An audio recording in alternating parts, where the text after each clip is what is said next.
think we're ready to get started.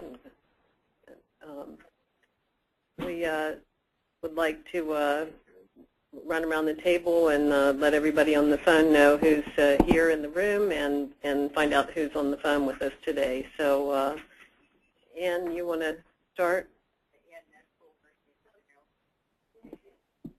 Ann Beck, School of Nursing, University of Maryland. Mary Jo Braid-Forbes, Braid-Forbes Health Research. Mike Robbins with the Maryland Hospital Association. Stu Gutterman from the Commonwealth Fund.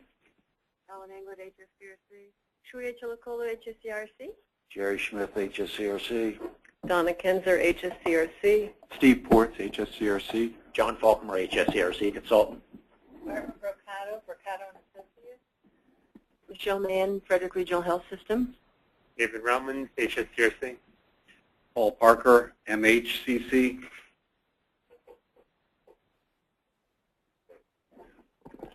Jai Brooks, HSCRC. Thank you.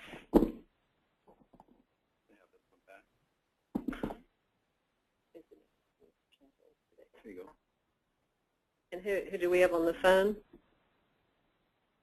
You just have to hold it down. Stan Dorn is on the phone. Yes, he is. Stan Doran from Healthcare for All. Okay. We have a number of things on our agenda for today, going in a lot of different directions. And the first thing that we wanted to do is really to have a follow-up from the last meeting. At the last meeting, we passed out some recommendations from this point in our contract review from the work that we've been doing with the sub work group, and I know I sent out a revised draft of those with a few corrections during the last couple of weeks, but just wanted to see if folks had any comments on those recommendations, which were primarily focused around leaving a complete redrafting of the contract, if you will, until 2016, but focusing on several key provisions of the contract. One, to change the corridor limits from applying a penalty below 0.5% or above 0.5% and putting in a tiering system that is a little bit, at least to start out with, something that's a little bit different than what was originally proposed, to focus on policies around the 10% corridor, so that once a hospital is in a situation where its volumes have dropped more than 10%, that we have some policies developed about how we're going to handle that, and then also to formalize the process of having December 31 targets, so that we would, even though we have June 30 compliance, that we also establish official targets, if you will, at the end of the calendar year, since that's the time frame that we have for the waiver. So I just wanted to see if folks had any additional comments after having had a chance to look that draft document over the last couple of weeks.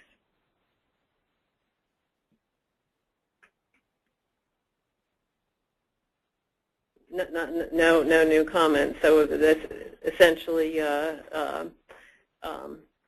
leaving that where it is.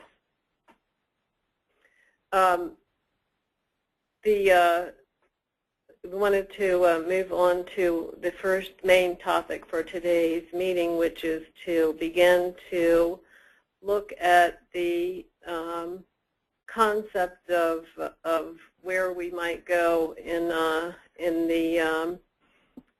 capital arena relative to major capital projects as we move down the road under the global budget world, and also think about the capital project arena. And Paul Parker from MHCC is going to run through that with us. Okay, thanks. Thank you, Donna. So I sent out a PowerPoint slide deck last Friday that looks a lot like this one, but you'll actually see that it has a date on it of November 1st of last year. And that was actually something that we had for a session with the Maryland Healthcare Commissioners to start at least exploring how we might need to change Certificate of Need regulation to comport with the new hospital payment model. And actually about 10 minutes ago I started thinking, is everyone in this room familiar with what is CON regulation? And you may not be. I've assumed that everyone is generally familiar with it, but if anyone does want kind of a primer or an overview of CON regulation and how it functions in Maryland, what the scope of CON regulation is, I can certainly provide that to you, but I did not in the materials I've sent out. So if you do have, don't be afraid to ask some basic questions if you don't understand what a pledge project is or anything else here. So Certificate of Need and HSCRC. Historically, Certificate of Need regulation, Certificate of Need is an approval that's given by the Maryland Healthcare Commission to a capital project. And historically, that's been the gateway for a hospital to approach HSCRC and seek an adjustment of its rates to account for capital cost increases. And of course, historically, under the way we've regulated hospital charges, that would be changes in the charge per case.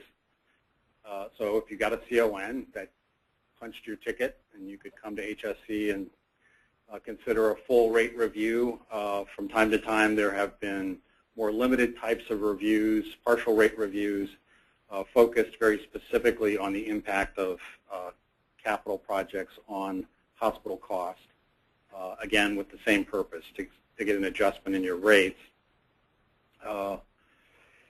Rate adjustments historically have been considered by HSCRC in the context of the peer group experience of the hospital. They don't just basically pass through whatever your increase in depreciation or interest expenses are. They would have policies that allowed you to get some consideration based on what the capital cost experience of your peer group was, and then maybe some consideration for your actual increase in cost. And this was never really, the only vehicle for addressing capital cost. Annual rate updates by HSCRC have accounted for what I'm calling here routine capital expenses. And those are typically smaller expenditures that aren't categorically regulated by Certificate of Need regulation. Maryland actually, if you look at the 25 or so states that still have a fairly comprehensive CON program, Maryland has a pretty limited scope of regulation. There's a lot of things other states, a lot of types of projects other states regulate that we don't. But typically what I mean by routine capital expenditures are expenditures that do not require Certificate of Need review. For example, replacing major medical equipment, other smaller building projects that don't involve any of the things that categorically require a CON, such as adding beds or adding operating rooms. So I've tried to take a fairly simple approach here and said, well, we don't need to totally revolutionize Certificate of Need because of the changes occurring with HSCRC. So the fundamental role of CON as an entree to consideration of how changes in your capital expenses need to be recognized in your revenue base doesn't need to change. As I've noted, there's a large proportion of hospital capital spending that's not CON regulated, and I'm not trying to lay out a specific approach to dealing with these routine capital expenses in updating hospital global budgets and revenue caps. I think that may be something that needs further discussion and exploration, and maybe there needs to be a more rigorous approach to capital planning as part of updating budgets than there has been in the past. My impression, again, as an outsider, just kind of looking at my time at MHCC, is that there hasn't been a huge amount of rigor in the rate update process. There's usually some consideration and discussion and feedback on how much there needs to be included in rate updates to account for capital, some discussion of whether we're in a period where we're undercapitalized or just right or overcapitalized. That may need to change, but that's not what I'm going to really talk about here. Major increases in capital expenses. So I'm assuming that we'll continue to be accounting for those in CON reviewable projects and pledge determinations. And just in case there is anybody who doesn't know what that is, that's an expenditure, a capital expenditure by a hospital that is only reviewable, only requires a CON because of the size of the expenditure. So the way the scope of CON regulation is structured, there are certain things that require a CON, and it doesn't matter how much they cost. So in the hospital world, adding beds, establishing a new hospital, relocating a hospital, adding operating rooms, those are things that are categorically regulated under Certificate of Need. Introducing certain new services. There's a limited list of new services that if you introduce them as a new service at a hospital, that requires a CON irregardless of cost. But there is also, kind of as the cleanup at the end of the scope, is a capital expenditure threshold. So for hospitals, that was indexed a few years ago at $10 million. We increase it annually based on inflation, and so that's up to I think around 11 million and 7 at this point. So if you are undertaking a capital project that exceeds that in your hospital, but there's nothing else about that project that requires a CON. So maybe you're replacing a wing of your hospital. You're literally knocking a wing down and building another one. And it costs $20 million. But you're not adding beds. I mean, you may be even reducing beds. You may have fewer beds in that new wing. You're not adding operating rooms. You're not doing any of those things that require a CON. You do not have to get a Certificate of Need for that, even though the cost is above the threshold. You can come to MHCC and HSCRC and pledge that you will never seek any sort of adjustment in rates that would exceed more than $1.5 million over the life of the project. So that's not much. And as long as we're satisfied that you've documented that that's the case, and you're pretty much basically saying, I can handle this without any sort of adjustment in my current posture, then you get a determination that you can go ahead and proceed with that project. So really what we're trying to address here is Certificate of Need regulation in an era where we're actually working with budget targets. And that's kind of the new element that we're trying to figure out how to address in Certificate of Need, because we haven't had those before. Certificate of Need is operated without a capital spending target. We've never had MHCC say, okay, well, gee, we need to spend $200 million this year on, we should try to keep capital spending within that budget limitation. There's never been that sort of governor on CON regulation. We review projects as they come in, and we look at them given the plans we've developed for the review of those projects, given the general criteria for review of projects we've established in regulation. Now, of course, there is that danger that, if we continue to proceed on that basis, and we're going to make it very difficult for HSCRC to adhere to the targets that it's established under the new Medicare waiver. So short term, we've got a situation here where we've got 5 hospital projects that are in review today. A couple of those came in actually in 2012. And by the time we were getting ready to docket those, and we did docket them, we knew that the new Medicare waiver was coming. We were going to have something different, and we knew that it was going to be pretty dramatically different. And we knew that the financial projections in those applications were really no longer going to be valid. So those applications, I tend to think of those as applications that kind of stalled out in 2013 because the waiver was coming. And then we got 3 other projects very close to the end of the year in 2013. And there again, the waiver was really coming at that point. And of course, there were draft waiver proposals under review at that time. So again, when those applications came in, they came in with financial projections and assumptions that those projections were built on that we knew were no longer going to be valid.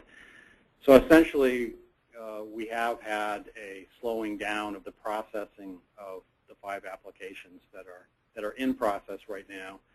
And we pretty much said, to go forward with those, we really need to have either global budgets in place or some sort of agreements that are consistent with the new waiver that would allow these applicants to rebase their financial projections and go forward with review on the basis of realistic numbers. So we have required that, and of the 2 older applications, one is for a replacement hospital, and that applicant asked us several months ago to essentially hold off on continuing the review as they kind of rethought what they were doing. The other one's a much smaller project, but there again, it's not one where we have valid financial projections at this point.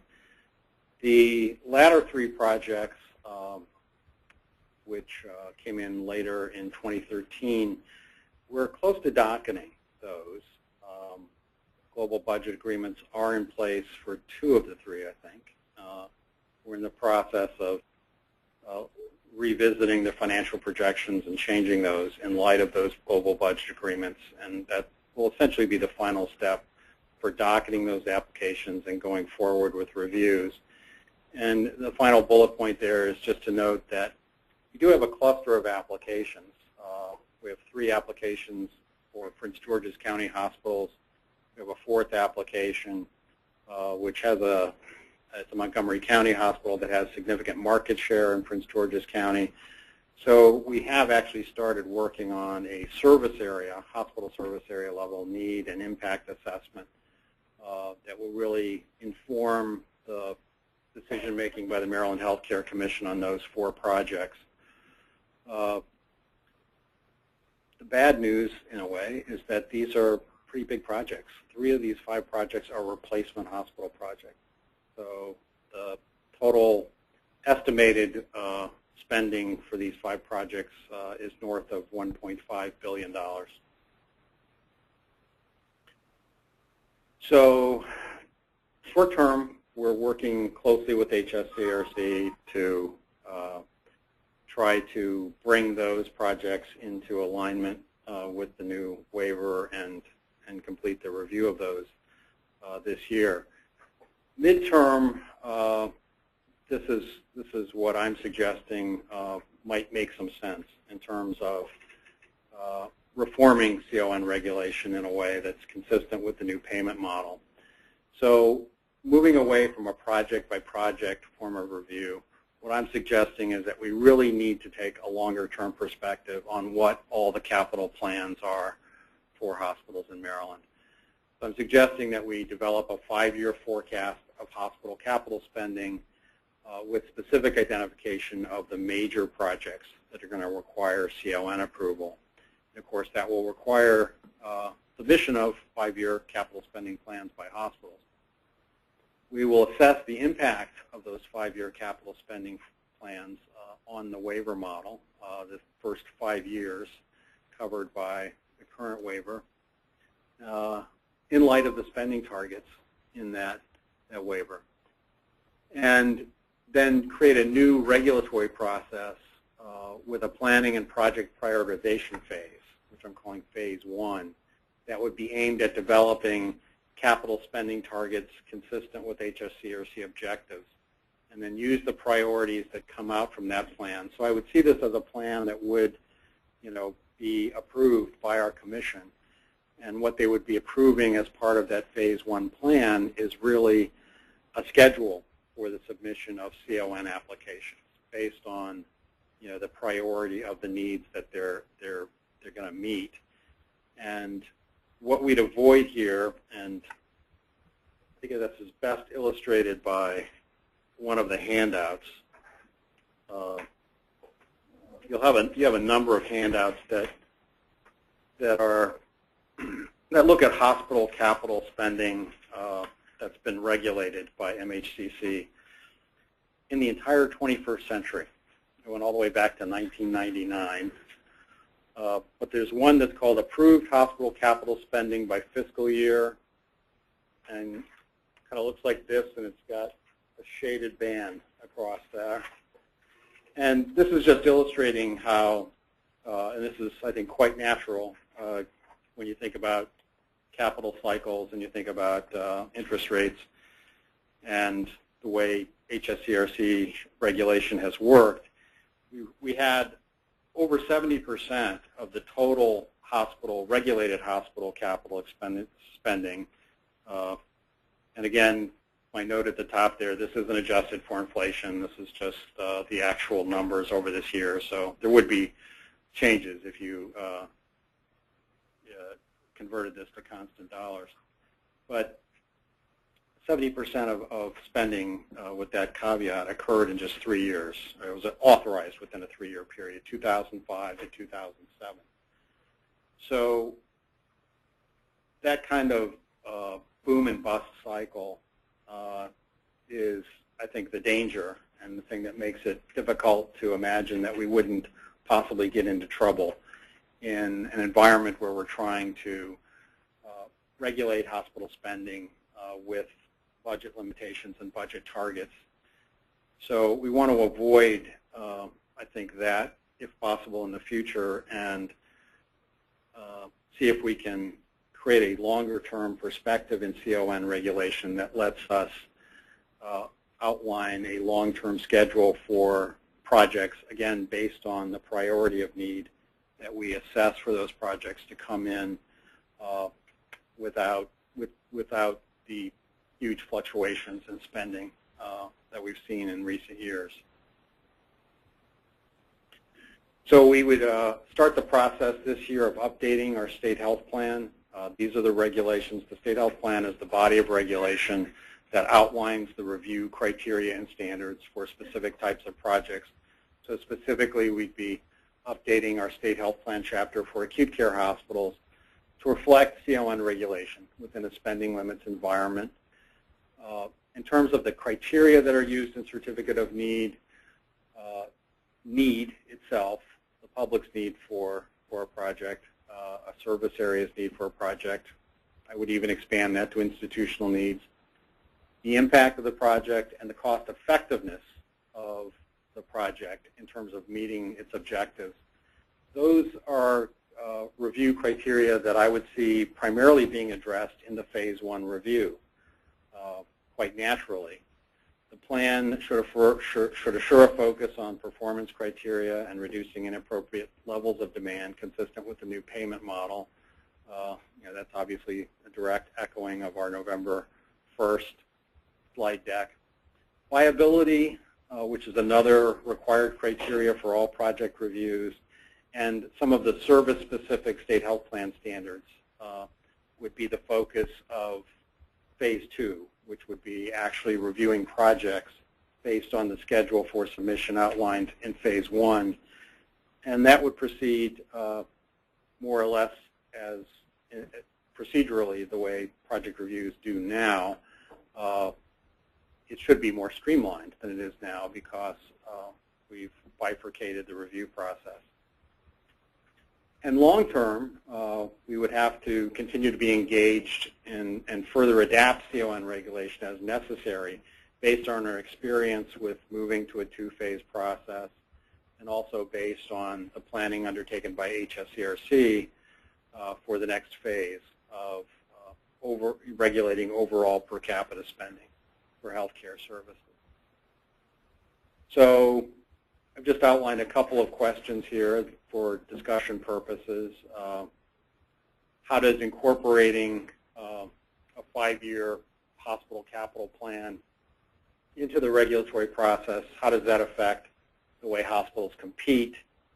Are there legal ramifications? I think the whole interface between CON regulation and antitrust regulation has been an interesting history over the years there. I think this would be taking it a little step further maybe in terms of sharing information on plans, but there certainly has been an element of competition in the way CON is structured now. I mean, we will get letters of intent filed under our review schedules, and sometimes they're a surprise. They're projects that we didn't know were coming, and we find out on a specific date that 60 days from now we're going to get an application to establish a new hospital or relocate a hospital. I would say that that's not the norm, but it would be certainly different from the way the regulation is structured now. Do we need to rethink the concept of pledge projects? Perhaps. I mean, pledge projects can be pretty big, and if you've had a chance to look at some of the tables that I've outlined that reflect on hospital capital spending over the last 14 years or so, you can see that there was quite a bit of capital spending that came through under pledge, and of course that means no one really considered it in any substantive way. If we determined that the project did not meet any of the criteria for actually requiring a CON, one of the categorical types of projects that require a CON independent of cost, and as long as HSCRC felt the hospital had the capacity to do the project, to do that capital project, we pretty much made a ministerial decision that you could proceed without further review. And then can the global budgeting process and a longer-term process of priority ranking capital projects, can that actually evolve over the next few years in a way that possibly replaces some of the features of the historic CON regulatory process?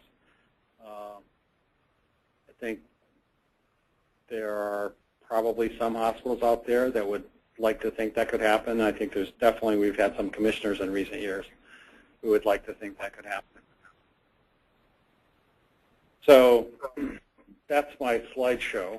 I've handed out a lot of, not a lot, but a fair amount of handouts. Some of those were sent out Friday, and some of them are in front of you today that profile hospital capital spending. And I did that primarily just to give you some numbers to kind of go along with the discussion. I think it's helpful sometimes to kind of look at what those are, and I've tried to highlight, where most of the spending has occurred, not only at what hospitals, but also in what parts of the state. And of course, I was also trying to illustrate how concentrated the spending was in a fairly short period of time, which is one of the potential problems that I think we want to try to overcome with reformed certificate of need process. Again, if anyone wants a little more general background or overview on certificate of need, you can certainly see me after the meeting, and I'll be happy to give that to you. And it's right at 2:29, so I was shooting for 30 minutes. Be happy to try to answer any questions you have. Paul, I do have a couple of questions. First, on the chart you just referred to in terms of the approved hospital projects, that's reflecting the year in which the MHCC approved the projects, not necessarily when the hospitals put those projects online. Oh, no. Right. Yes, absolutely right. So really the other piece of information, we'd probably need this from the Commission, has been on a year-by-year basis what the incremental increase in capital expenditures have been that have been for those CON projects that have been built into rates, that is over and above what you may have reflected through the annual update process allowed for capital costs. I think as an additional piece of information. The other question I guess I would have, and I don't know, Paul, whether this would fit in Phase 1 or Phase 2, but it occurs to me that what we're focusing on here in your discussion is a new process for hospital projects, but I think I also need an understanding of how approvals come in or where they are required for freestanding facilities, freestanding ambulatory surgery centers, freestanding imaging centers, other services that might necessarily be part of this process that you're describing of doing a multi-year capital planning. It would seem to me we'd want to know in terms of the funding streams and the planning streams what might be coming in from other entities beyond just the hospital field, because I think we need to have a better picture of the entire capital spend, particularly when it's for competing services. If there's going to be a new and perhaps more restrictive process on the hospital piece, I think the hospitals that I represent would want to know what we're doing with those competing projects or services that are freestanding. So I don't know where you fit that in this process or what thoughts you may have on that. Okay. Let me say a couple of things. First of all, with respect to your first point, and I think that would be great, and I would like to work with Donna because I think that would be good to follow up with looking at just how we think these approvals and the expenditures that have been approved, how those drop into place in terms of increased requirements for capital expenses by hospitals over time. But one of the other charts that I sent out last Friday, this one is entitled Depreciation, Amortization, and Interest Reported as Expenses and Total Operating Expenses. Again, a big caveat here, this isn't adjusted for inflation, but basically I went to hospital audited financial statements and I looked at those three categories of capital expense, depreciation, amortization, and interest over a 4-year period, 2009 and 2013. And it's important to acknowledge up front that this profile of capital spending is not intended to reflect how HSCRC would define capital expenses. There's some nuances to that, but these are the big three, clearly. And if you look at the annual filing forms, if you look at Form H3, which I'm sure you're all very familiar with, and that has a line item of depreciation, amortization, and interest for building and general equipment. So it kind of wraps up a big total. We're probably within 7 to 8% in both of these years on what that total is when we just look at depreciation and amortization and interest as reported on the audited financial statements. But as I recall, during this period at least, we saw these expenses going up at about $57 million per year. Again, these aren't constant dollars, 2009 and 2013. So to get a really accurate picture, you'd want to discount for inflation, but it gives you a ballpark sense, when we see that rate of increase in these three types of expenses. This is when a lot of those projects approved in 05, 06, and 07 were coming into place, and the rate adjustments that were approved for some some of the bigger projects were coming into play for charges. But again, this is just reflecting the reported cost side. So $57 million a year, and our 3.58% is roughly equating to, yeah, so that kind of gives you an idea of the relationship there. On your second question, there isn't a heck of a lot of freestanding CON regulations, freestanding facilities. Maryland doesn't regulate freestanding diagnostic imaging centers. We don't regulate freestanding radiation therapy facilities. The only real acute freestanding facilities we regulate are surgery centers.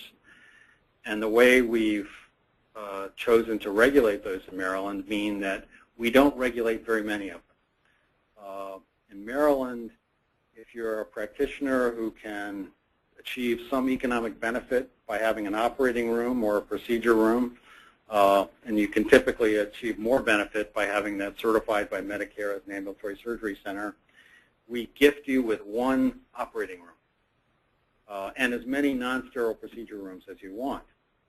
So we do make determinations of coverage in order to make that work. But the threshold for CON regulation is a surgery center that has 2 or more sterile operating rooms. If you can get by with one sterile operating room and as many non-sterile procedure rooms as you want to do, and these are rooms where you're going to be limited to doing procedures under, local anesthesia or conscious sedation, minimal intravenous sedation, so not monitored anesthesia. So biopsies, endoscopies of various kinds, minor surgical procedures. We're pretty much, you have an unlimited running room there in terms of the types of facilities for those procedures. But because we've made it very easy and quick to get a determination that, yes, you can go ahead and build your one operating room facility without a CON, that's where we see all of that spending going. It's very rare to get an application to actually establish a ambulatory surgery facility with 2 or more operating rooms. Most of the applications we've gotten in recent years have actually been existing facilities that were established under the threshold, so without a CON, and they've taken their one operating room and they've got it up to 2,000 hours a year. So they're now at a point where they need a second operating room to handle the utilization they have, and so they're coming in for an application to add a second operating room, which in the world of CON is an application to establish a regulated category of facility, because we only regulate above that. We regulate nursing homes, we regulate residential treatment centers, we regulate home health agencies, hospices, but in the acute care world, we don't really regulate much that's comparable in terms of the services that hospitals provide when they're provided outside of the hospital. The nursing homes and the hospices and all that come into play here more significantly. I'd agree with you. It's going to be rare on the ambulatory surgery side, although it could be more in the future. But so the anomaly of ambulatory surgery in Maryland is certainly worth noting. In many of the national publications, including those issued by MedPAC and ProPAC previously, would show Maryland leading the nation in the number of AmSurg facilities, but actually when you factored in the number of freestanding ambulatory surgery suites, Maryland went back down to the normal. It's sort of normal expected behavior. But we've been in a situation where we've, through the CON regulation that existed, actually furthered the development of small, perhaps inefficient freestanding because of the nature of CON historically.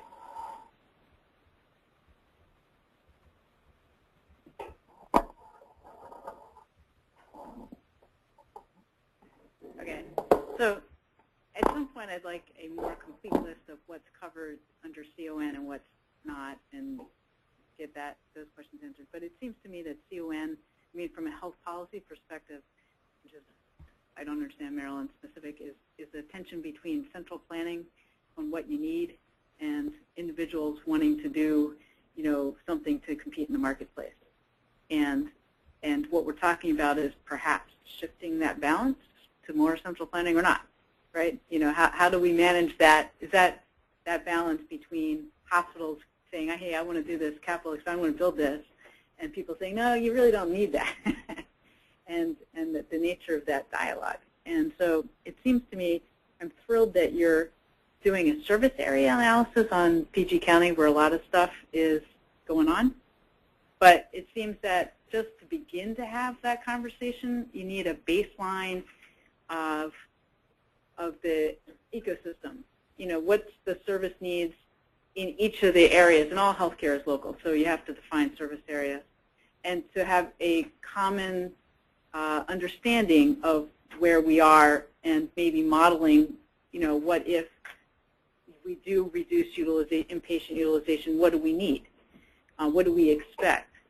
So that so that all the hospitals aren't doing their own projections of where they fit into where we're going, but we start with a common analytic framework of numbers, and people can dispute what the assumptions are. But we're all we do it once commonly, we dispute what the numbers are, and then we can argue about the real thing, which is what do we need and which hospital gets to have it or build it. And so that's just one of my suggestions in terms of the process and framework.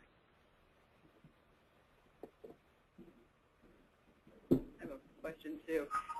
And the global budgets that we're worried about are worried about primarily in terms of Medicare spending targets, because some of the facilities that you mentioned may not have a high Medicare case mix. Some of the assisted living or some of the nursing homes, they may be heavily Medicaid but not necessarily Medicare. Others, such as hospice, probably do have a fairly heavy Medicare case mix. And if there's the spending, Medicare spending on these types of facilities is included in the global budget, what we may have here is a hospital side that's heavily regulated and heavily constrained by the global budget, but the other facilities aren't. And what I hear talking about is with the CON is looking at a global budget primarily by a service area.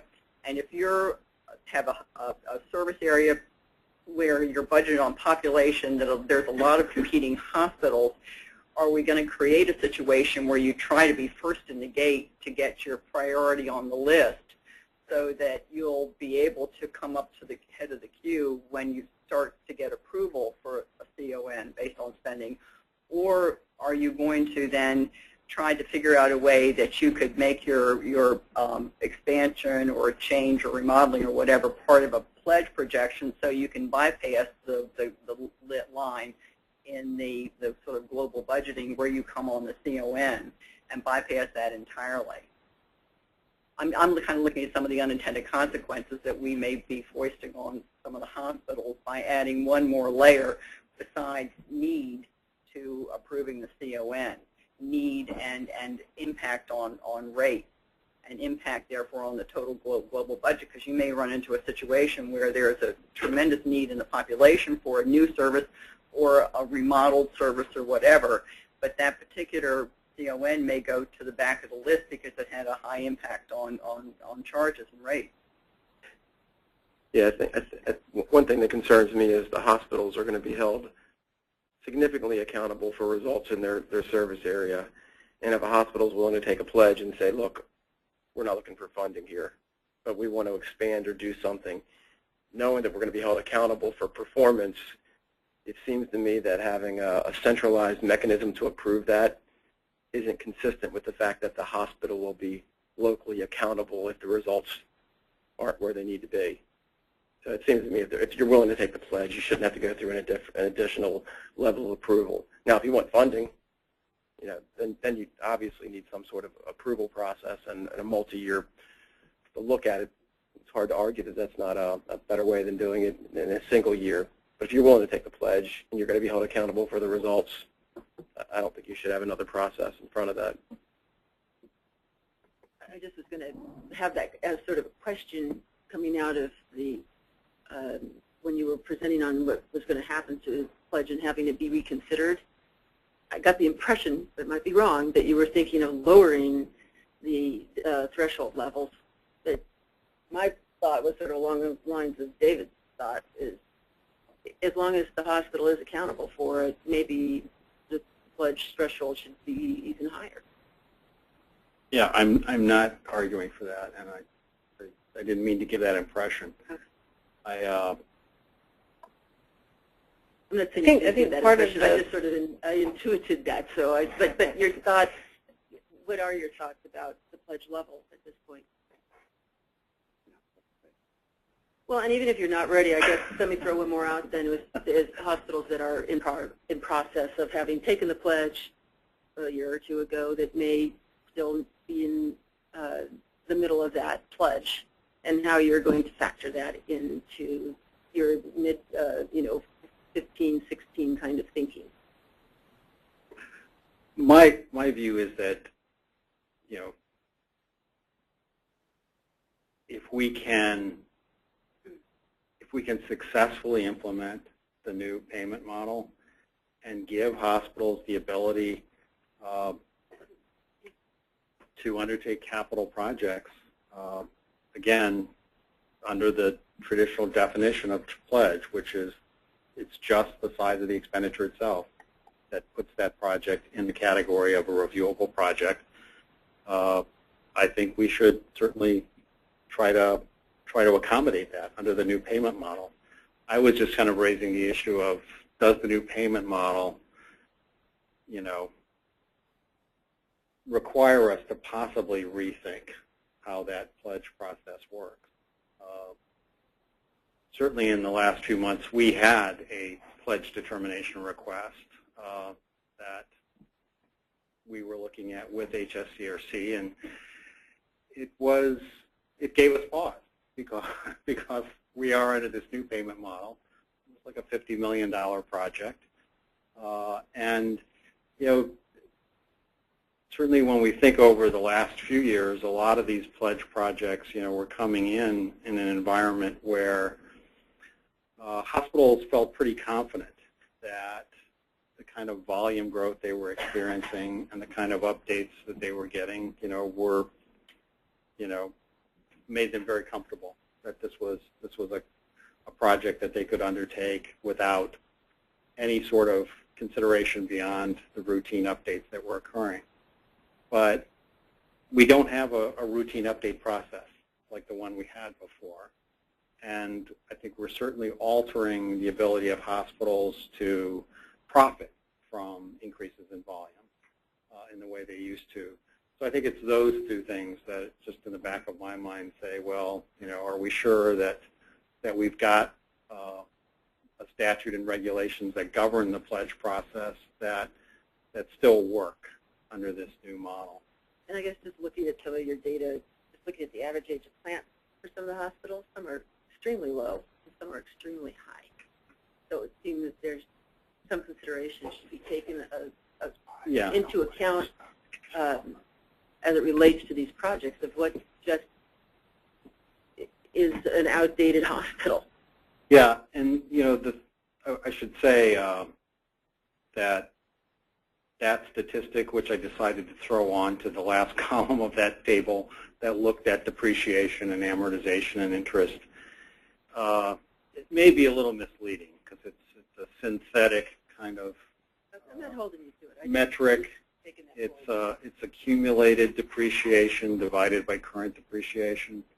So you can't look at that number that is, and that's from table H1, as Mike could tell you, and it doesn't, directly reflect, okay, this is a new hospital, this is an old hospital. But just going down the list and seeing who was in the double digits. Yeah, and I think I put that on there because I thought that would be useful context. But it's sometimes a kind of nuanced number. Just one last point, and because I know we got other items on the agenda.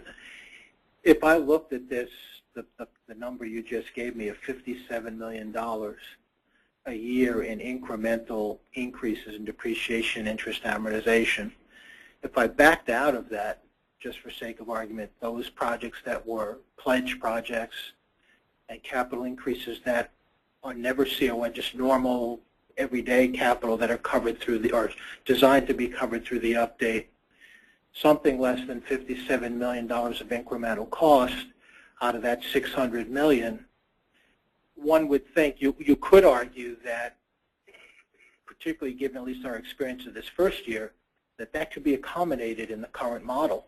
Mm-hmm.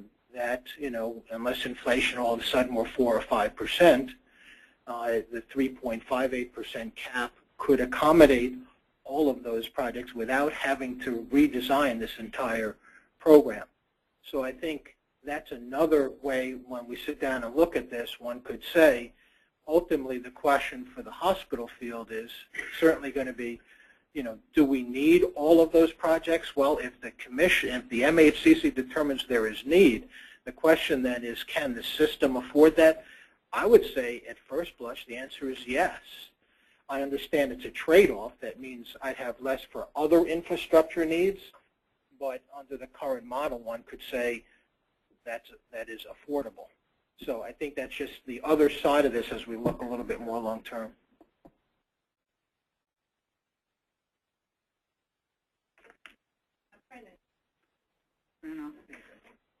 Trying to wrap my head around this and take a higher level view. It seems to me that based from a consumer health policy person, that we kind of want to approach it as like urban planning. I've never really participated in urban planning. That there's a master plan of like where we kind of want, we want the green spaces here, we want the trolley. It doesn't mean we fund everything, or and some of them allow space for commercial development, but we kind of see where we want to go. And then within that framework, people can propose plans. But to begin to have a master plan of where we think we're going or where we want to go in terms of reducing inpatient stays, increasing utilization of outpatient, increasing primary care, all of that, we need to draw that picture so that people are proposing things into a plan so it doesn't, you don't end up with just suburban sprawl because oh man, I can get this plan passed here and I have this strip mall here and you have that right next to the playground and it just doesn't make sense. So if there's some way to, I guess I'm arguing some way to induce some rationality into the planning for the future and not leaving it up to just what comes your way in terms of hospital proposals. Which isn't to say that we're going to be prescriptive on the hospitals. Again, it's just this tension and this balance. But to have a conversation about what we want the future to look like, and that would give hospitals an ability to say, yeah, I have a comparative advantage to do that part, and I know what, I can maybe fast track things that fit into the plan and a longer review for things that don't fit into the plan. Thoughts?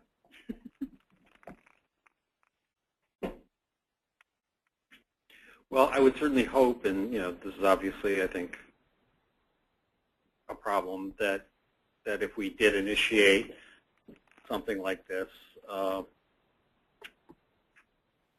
aimed at giving us a longer-term kind of a more masterful view of what's coming down the road, that we wouldn't end up with just everyone's wish list. And that could happen.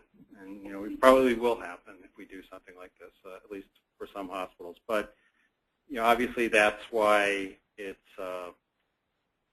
I'm saying that what we would want to do is go through a process where we work through those and decide, well, okay, yeah, this is nice, but is this a big priority right now? Short term, no. And kind of weed those out and try to get to what are the things that we really need to do within a few years, just to have a minimally acceptable, level of modern, contemporary physical plant in areas where we definitely want to have a financially viable hospital. And then maybe a second order, you might consider, okay, where do we really need to expand capacity? Because, we're clearly busting at the seams, and those would, certainly come up higher in the rankings. And then kind of the third tier would be things that, well, actually these make sense, and they're going to have to be done, but they can actually wait a while before they come through. And then there's the stuff that you might just throw out that, not really logical at all. But.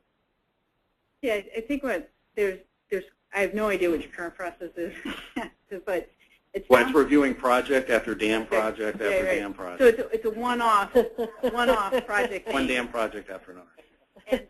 And how do we change that to a more deliberative approach with consumers and the public in deciding what we want, and then you review projects relative to a plan, relative to one by one, because if you do them one by one, you're in the forest and you don't see or you're in the trees and you don't see the forest. Exactly.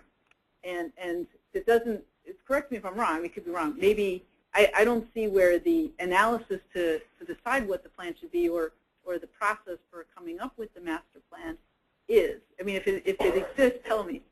I'll back up. Yeah, I think that without conjecturing too much, I think we are outlining broadly what these possibilities are.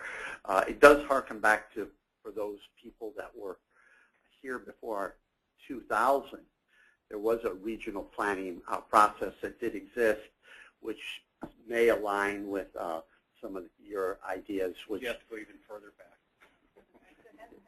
But it hasn't happened. And I think that sort of very structured planning process, I think most people were happy generally to see it more to go away to a certain extent. I mean, I would say that Paul is it's not quite plan after plan after plan, but it is the planning aspect of the Commission's activities are deliberate, but not necessarily controlling right now. And I think that the order would switch some of the ideas that Mr. Parker here has laid out. Yeah, and if you look at the current state health plan, which is a dire prospect, but if you actually kind of really spend some time going through those, I think you would see that those represent echoes of different and more comprehensive planning processes of the past. So we do need projections. The state health plans do, to some extent, speak to what do we want, but the process itself has gotten away from comprehensive planning and articulating goals and objectives for the healthcare delivery system, and it really has been for I'd say since probably the late 80s or early 90s, much more of a project-oriented regulatory process where we develop regulations specifically designed for, okay, giving us the decision-making tools to look at a project and not to look at a system or to look at a state and lay out, kind of a visionary type of plan as a roadmap. And I don't want to be grandiose and say that's what we need, and that we need to return to that, wonderful day in the past when we did that, because I don't think we did a really great job of that. I've been around long enough to remember those days. But yes, to some extent, I am saying we have to go back to more of a traditional approach to planning, maybe. Yeah, I'd like to support what Mary Jo said. This is Stan Dorn.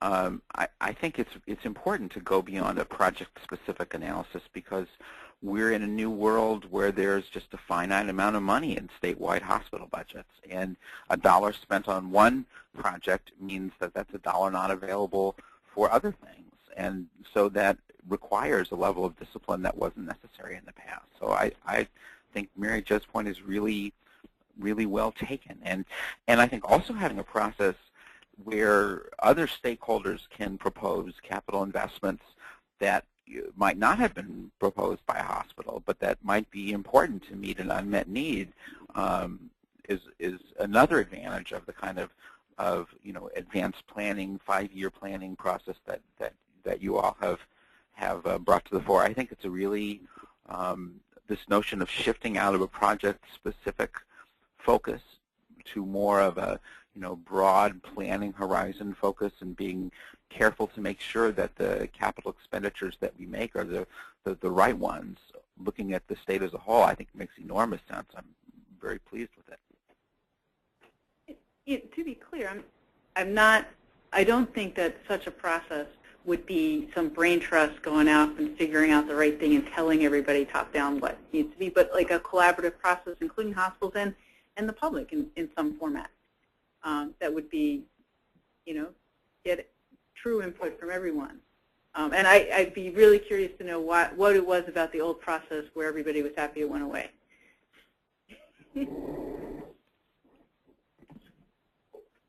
So that's probably a story for another day, but I think that I don't think we necessarily disagree. He's done. Yeah, I think I'm.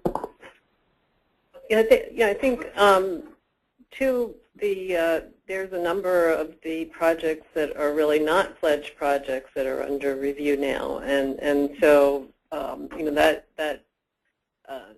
fact I would say none of the projects that are in right now are pledged projects. So every one of them has a call on capital or requiring volume to support the project, and so it calls into play some serious capital dollars, and I think the point that Paul is raising is, if you want to look down the road and see what's going to call into serious question capital dollars, not everybody will be able to take the pledge.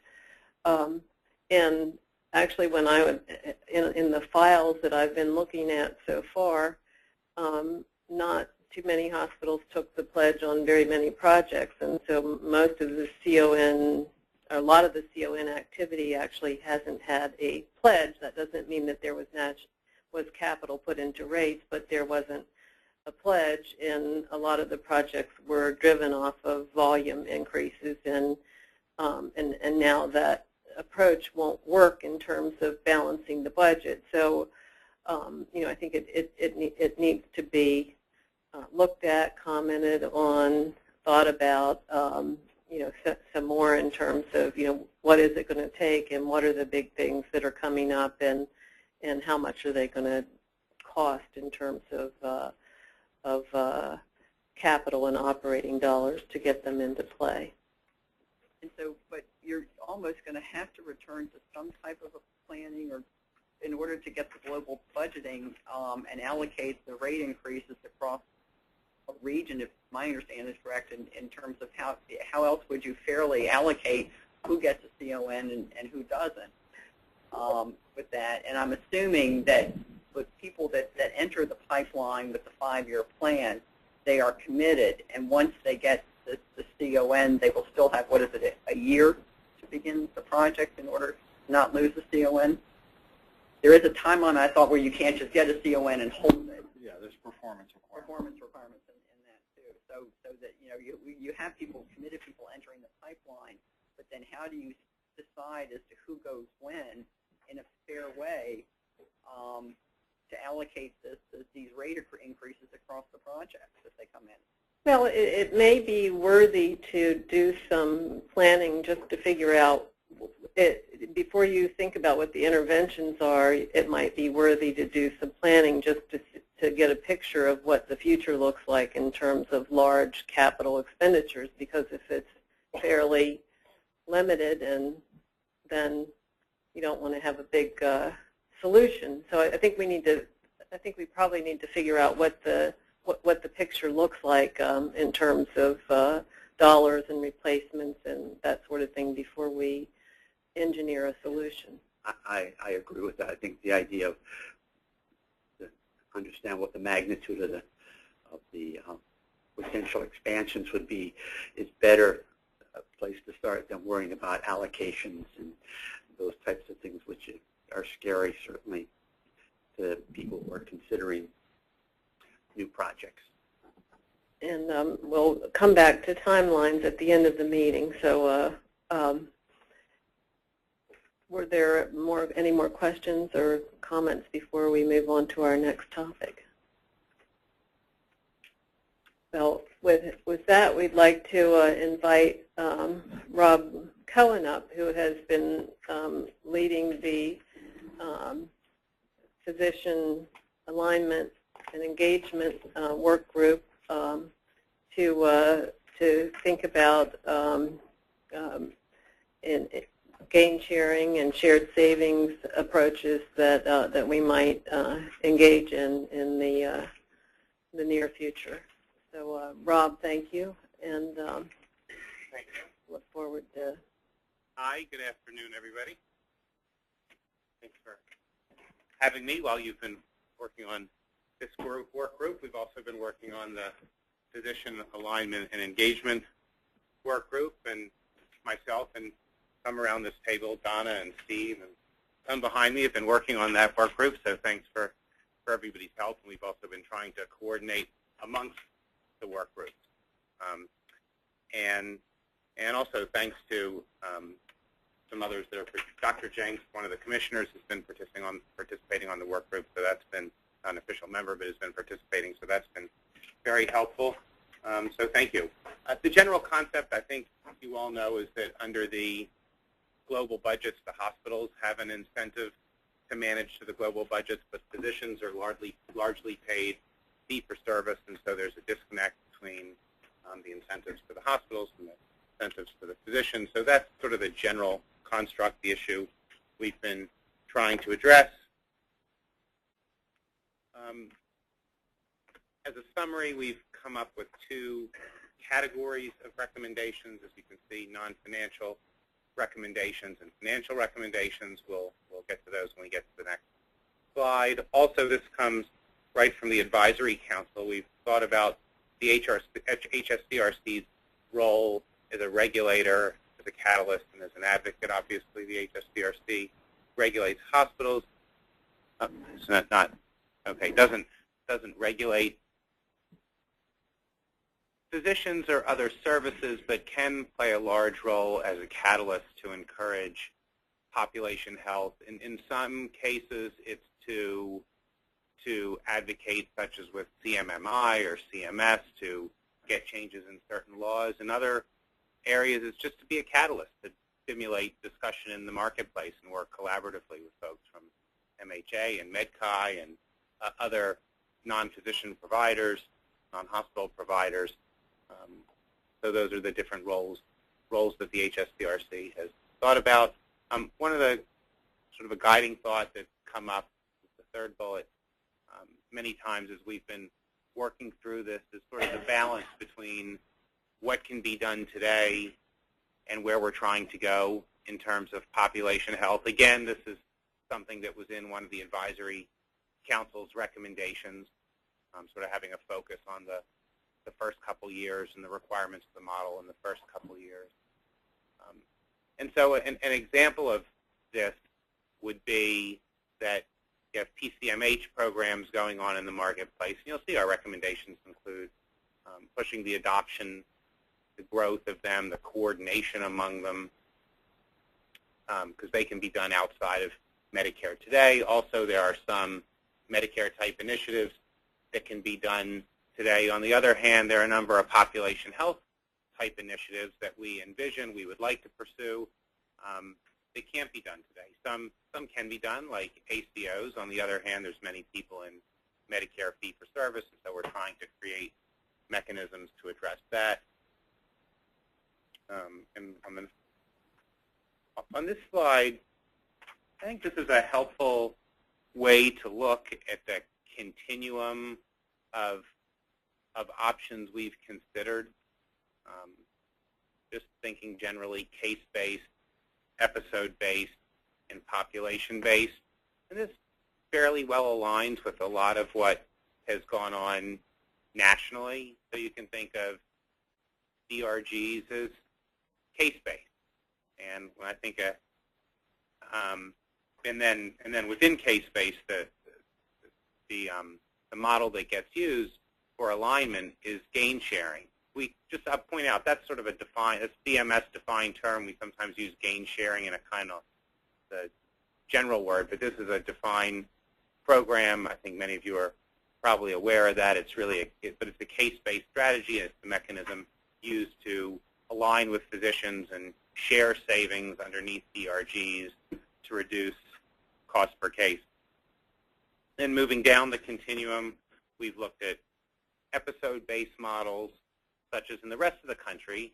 There's the BPCI, the Bundled Payment for Care initiative program, which encourages reducing costs throughout the episode. There are 30, 60, and 90-day models in the national BPCI program. That program specifically is for IPPS, inpatient prospective payment hospitals, and so that doesn't, Maryland's the one place where you can't do that. So we've talked about is that something that we should look at, to take what's done nationally and be able to do it in Maryland. That begins to move us, beyond cost per case onto the episode. But the thing that we're focused on the most, of course, is the population-based mechanisms, because that's where we are in Maryland now under the global budgets, and it gives us the incentive to manage not just cost per case, but to manage volume. And so examples of population-based models would be ACOs, or Medicare Advantage would be a good example. I noticed on this it says P for P underneath the population-based one, but you could create P for P type mechanisms that are population-based, but you could create P for P type mechanisms elsewhere on the spectrum too.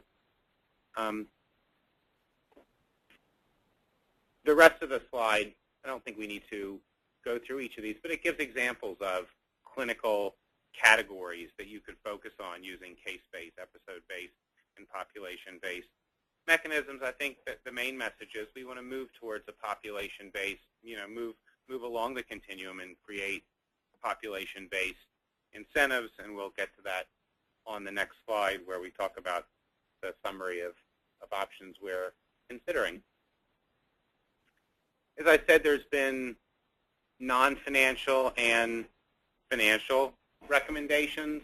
So the non-financial recommendations include to share infrastructure, analytics, and other resources. The idea in general with these non-financial incentives is that there's a lot of things we can do to inform physicians, make practice easier for physicians, not necessarily just compensation related, that would encourage physicians to manage population health and to be more aligned with the hospital incentive. So as one is to share data, to improve hospital and provider reporting, to make the practice of medicine more efficient for providers. That's something that I've spent a lot of time doing the past many years, was working in initiatives outside of Maryland, working with chronically ill Medicare beneficiaries in a situation where providers continued to be paid 100% of Medicare fee-for-service. They were just paid the Medicare fee-for-service rates, but overlaying care coordination on top of the Medicare system, that goes a long way to helping providers, even without paying additional bonuses or gain sharing. Just the fact that you're there to make it easier for them to deal with their chronically ill and most troublesome patients, that helps. And then the last one is to promote broad awareness in education of the new model. So I'm sure you're all aware, many of us, but we're obviously aware of what's going on, but there's certainly many physicians that are not aware of the change in the system. I think just by educating and building awareness, we can have an impact on physicians' wanting to work collaboratively and make the new system work. So those are some of the non-financial things, and then there's the financial recommendations. The first is for the HSCRC to act as a catalyst for hospitals to redo physician contracts from almost entirely RVU-based to include triple aim incentives. I know a number of hospitals are already working on this.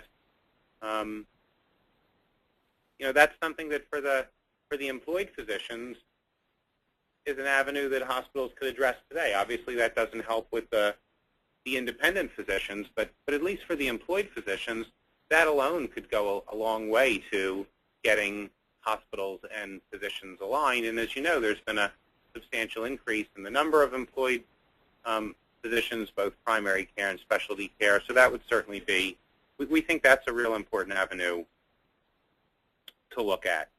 The next one is for the HSCRC to work with the industry to confirm the ability to do pay-for-performance or P4P models without additional regulatory approval. I showed that on the last slide. It said WMHS/P4P. We've talked with the Western Maryland Health System about a program that they've instituted that's focused on chronically ill Medicare beneficiaries. And so we believe that that's a model because it's not solely based on money and sharing savings. It's more pre-funded pools. The payouts are based on quality. That's one we believe could be done to align the hospitals and the physicians without additional regulatory approval, but we want to get a number of hospitals that said it would be helpful if we could get confirmation. The next one is we had a number of experts, same way as you've had experts here. We've had experts at the work group meetings. One of them was an organization that has worked with hospitals in New Jersey to implement a gain sharing model. So this was one of the case-based models, and the MHA and MedChi have been interested in pursuing that model. We're also interested to the extent there's savings there, that could be a place to start. So as we've said, we really, over time, need to be focused not just on cost per case, but reducing the number of cases. And so the model in New Jersey, it makes sense there because they're on DRG. They're not on a population-based payment system, whereas we are. So we need to get to the more population-based approaches, but that could be a place to start, and we could work with CMS to expand that model and to incorporate into that model mechanisms that get us beyond just cost per case. So it could be readmissions, it could be MHACs. There could be ways to expand upon that model, such as to go to include episode-based incentives. The next one is to advocate for a Maryland-specific ACO-like option, and this I think is a really interesting recommendation. I think the committee's put a lot of thought into this. The staff's put a lot of thought into this. The concept is that to create a default option for the Medicare fee-for-service beneficiaries that are not in ACOs or Medicare Advantage. So ACOs, Medicare Advantage, you can align incentives, but I think the vision is there'll continue to be many beneficiaries in Medicare fee-for-service. And with us being on global budgets, we really need a model that enables us to get to those beneficiaries. And so the concept is to take the package of ACO waivers, the waivers given to ACOs that enable them to share savings for the ACO beneficiaries, and allow and go to CMMI and say in Maryland we should be able to do that for the Medicare fee-for-service beneficiaries.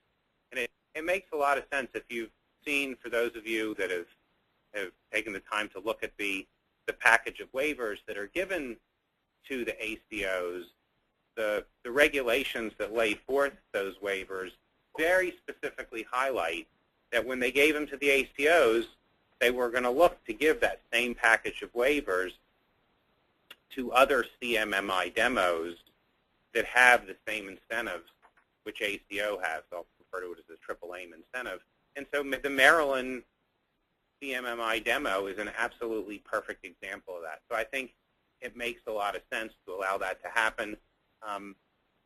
One other concept related to this is that at least to get started, what we're thinking is only to incorporate the regulated hospital dollars, so not necessarily to bring the Part B and other dollars in the equation. That would, in a sense, make it easy. You're going to CMS and saying, CMMI, and saying, what we want is the waivers and the authority to do the sharing of savings. We, in a sense, we don't need all the data about,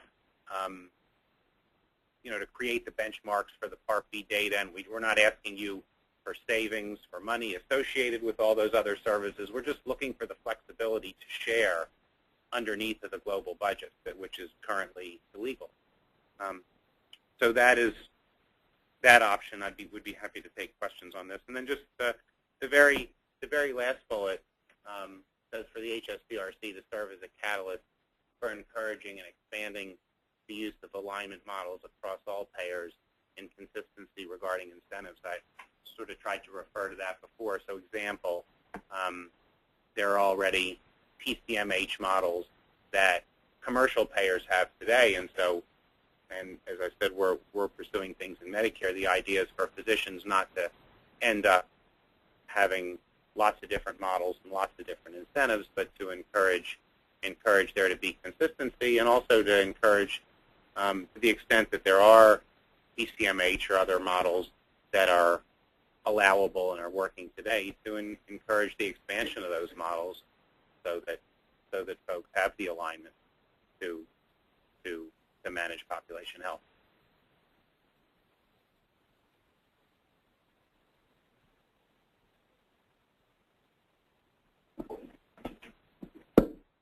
Comments, questions?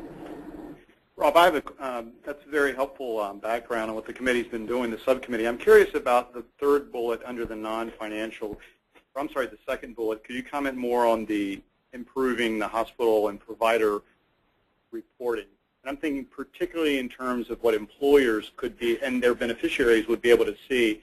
I think now, in many ways, Maryland lags other states in terms of people's ability to really be able to see hospital, and I know this is debatable, but there's certainly a debate among the employers in the state that they don't have access to the same level of quality reporting that people in other states have because of the way the data is collected for HSCRC. No, that's a good question. I think anyone else feel free to jump in that's been part of the committee. I think the focus has been more on internal reporting as opposed to public reporting. I think the concept has been more reporting that would enable hospitals to work with physicians to be able to demonstrate performance and reasons for performance. I think the concept is that physicians genuinely tend to want to do the right thing, and that by making the data available, it may encourage performance just by having access to the data. So I think what we've been talking about more has been data for the hospitals and physicians, and not so much to the public.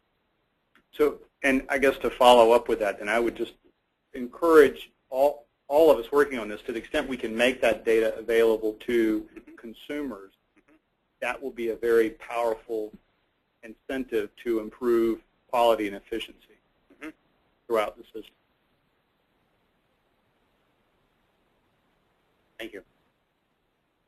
I think you raised an interesting point that I guess I wouldn't see data on hospitals in particular as more limited than other states, but because much of what Maryland reports is not available on, say, Hospital Compare, that often I've heard people observe that, well, I can't find Maryland hospitals on Hospital Compare, and that does, say, for example, an employer who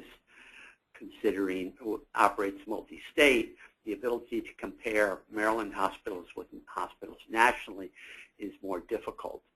I think the hospitals might say that it's very easy to compare Maryland hospitals among themselves, but is that the fair sort of universe to make these comparisons today? And both MHCC and HSCRC are thinking about that going forward, because we're, as you know, we're almost at the CMS released the 2012 hospital data today nationally, and I think we're looking at how we expand that transparency here in Maryland. But it is going to be always, because we have a unique system here and have some additional authorities, an interesting question on how you provide all of the additional information here in Maryland and yet align with what's being done nationally as well. And I don't know the answer to that very good point, Ben, but I just think to the extent we can make Maryland hospitals, the data that's available, help make those comparisons to other states through organizations like Leapfrog. So when employer want, and a lot of employers want to look at Leapfrog data, and I know that some of the data for Maryland hospitals is obtainable through Leapfrog, but there's some big gaps. So many employers have people here in Maryland as well as other states around the country, and there's that little black hole that says, for an employer using Leapfrog quality data, they can look at all other 49 states for certain criteria except for Maryland. Yeah, and that's the function of CMS doesn't have that data for Maryland, but the HSCRC and MHCC do. But it's not that it's not there, but it's not provided to Leapfrog, I guess, is the main. May I just interject to information that happened recently? Because of the contract, we pledge all Maryland hospitals to apply the reporting requirements of the CMS, which is the inpatient quality reporting and outpatient quality reporting. So, but it takes time for data to have enough data points to be able to publicly report. But within a year, we are expecting that all the outpatient measures should be up in the CMS website. And the other major limitation has been on the hospital-acquired conditions. Maryland hospitals were not required to submit present-on admission indicators in the Medicare claims. As Ben said, HSCRC has that data, and we have much more broader, actually, measurement of it. But since we were required to, hospitals didn't submit, and since October, they are also submitting it, and eventually, all the measures that are published in the CMS website, they should have the Maryland one as well.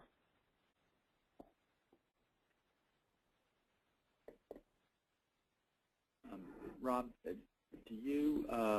have you had discussions about how to expand beyond? I know the title of your work group is physician alignment, but have you discussed how to align the incentives with other providers, particularly post-acute care providers?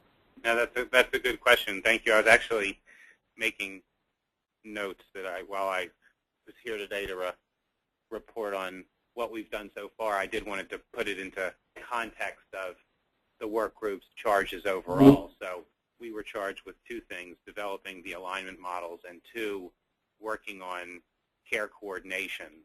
And so the care coordination piece is the next part we're going to be working on. And in particular, we have a meeting on Wednesday where one of the specific topics on the agenda is post-acute. We have a couple expert speakers coming in to discuss post-acute issues. So that just addresses that part of the question. But more generally, I just wanted to point out that we started with the alignment models because this is a place where we need potentially legal changes, working with the state and or CMS/CMMI to enable certain things. But the other big charge to the work group is just to facilitate the discussion, to act again as a catalyst and an advocate to have folks look at care coordination and where are the big opportunities. On the slide I showed a minute ago, I talked about the models, but then you can see down below it's the case of what do you do with those models? What do you go after? Where's their opportunity and money to be saved? So that'll be part of some of the discussion that we're having in the next meeting. Yeah, I would say just quickly, just to kind of with that, because right on topic, I think that there's a number of things physicians and other providers, the primary care providers, can do to impact congestive heart failure, COPD, diabetes, end-stage renal disease. When you get down to mental health and substance abuse, you have some group home providers who pick up the phone and call the ambulance or the police department, as well as the frail, isolated elderly, the residents in the nursing homes, that the physicians may not be, or other care providers may not be directly able to influence. So are you looking at any kind of a gain sharing or cooperative model or care management with the providers of the group homes or the skilled nursing facilities too?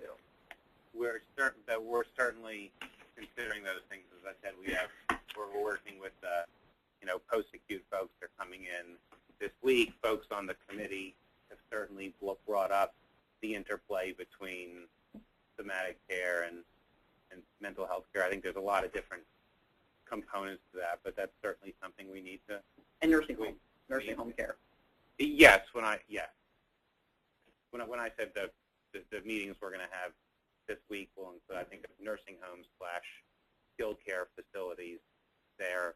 I think of those facilities as having two distinct populations, and so the people that we'll be meeting with, and sort of our general concept is you're meeting with, whether you call it a nursing home or a skilled nursing home facility, you got two distinct populations, and there's definitely strategies to work with each of those two populations, even though they're very different. They're in the same building. Rob, two things. One, you're going in the right direction. I like the direction that we're going in. First thing is just a comment to keep in mind. Having done some gain sharing through the existing model, we want to try and avoid, if possible, an environment where, in order to achieve savings, you have to offer a gain sharing model. Because in doing some of the supply chain stuff that we've done, it became more of, well, I'm not going to reduce costs unless I have a gain sharing program. So just have to keep that in mind, because it does create that environment potentially. But I think in general, the direction is the right direction. Thank you. To go in. The other thing that I'm curious about is if it's just going to be regulated dollars that are being saved, how do we deal with the site of service issues that inevitably will save a lot of money, shifting from a hospital to a nursing home, shifting from an emergency room to an urgent care center, where the cost profile is much lower, but without measuring it in aggregate and sharing it in aggregate, you really can't figure out how much of the savings you should share. Sure. Actually, in reference to what you're saying, I think we want to. It's not that we're not going to get something based on what you're saying. It's that we have to protect against overspending. You know, in other words, if we're sharing the regulated dollars, then some of those dollars could pop up elsewhere. And Donna and her team, and I think, including because CMS have been saying to Donna and her team, that will absolutely be watched. So this can't just be a game of shifting costs. I know, and Donna or Shule or Steve, anyone jump in, I know CMS and the commission has said they'll watch over that to the extent that dollars pop up somewhere else. And so that won't be a way to make it work. Now, in the future, the same way ACOs and Medicare Advantage plans, do bring in all the dollars. I think that's the concept, that as we go to this model for the Medicare fee-for-service beneficiaries, I think we'd hope to get there at some point. It just seems that an easier place to start may be with the regulated dollars, because it's just, then all you're asking for CMS is legal authority. You're not asking for data and calculations. And yeah, they on the back end can make sure that, as we're squeezing the balloon down over here, the balloon's not popping up, beyond their satisfaction over here. Yeah, I just want to make sure that the recipients of the gain sharing, I'm all with you about we can't spend more. Yeah. The recipients of the gain sharing don't envision that there's this much bigger pie of dollars to participate in savings with than there really is if you're just looking at the regulated dollars. Right.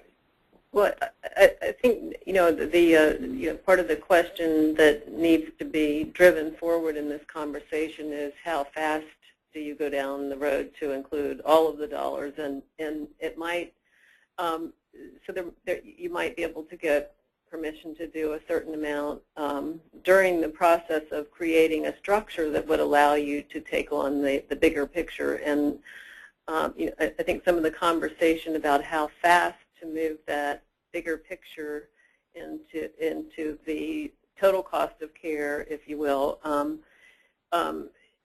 should be spurred earlier as opposed to later, because there's a lot of conversations going on about creating new ACOs in the state now.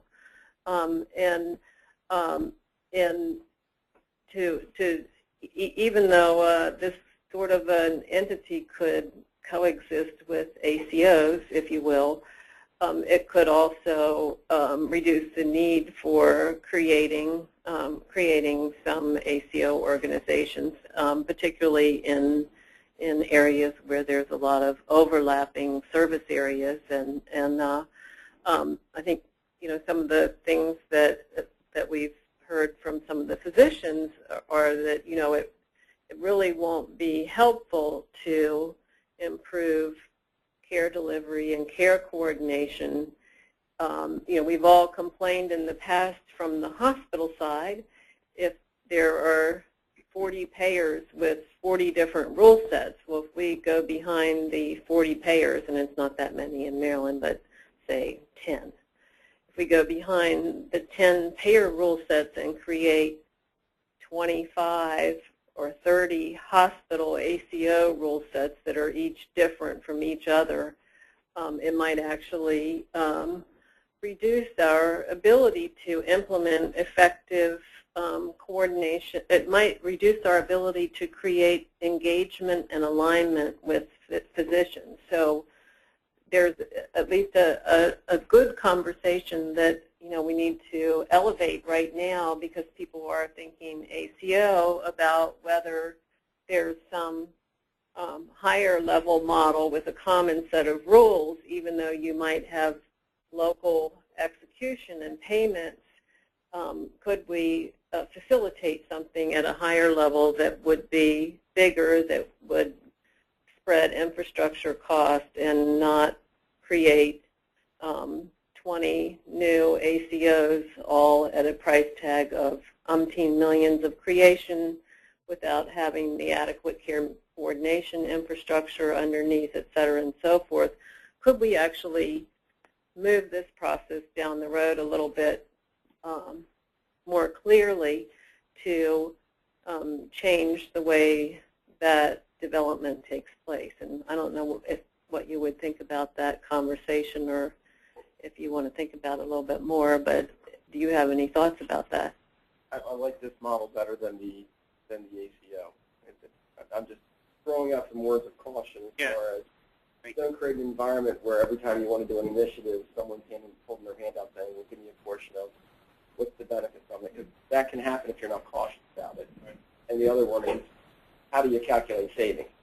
Yep. And what I wouldn't want is a provider saying, well, there's $10 million of savings, I want X percentage of that when there's really only $3 million of savings. Okay. And actually, one of the things that Donna, I didn't mention, that I think you sort of started to touch on, you mentioned in the urban areas. One of the things, I think this is correct about ACOs, is physicians can only participate in one ACO, and so we've had primary care. Yeah, the primary care physicians.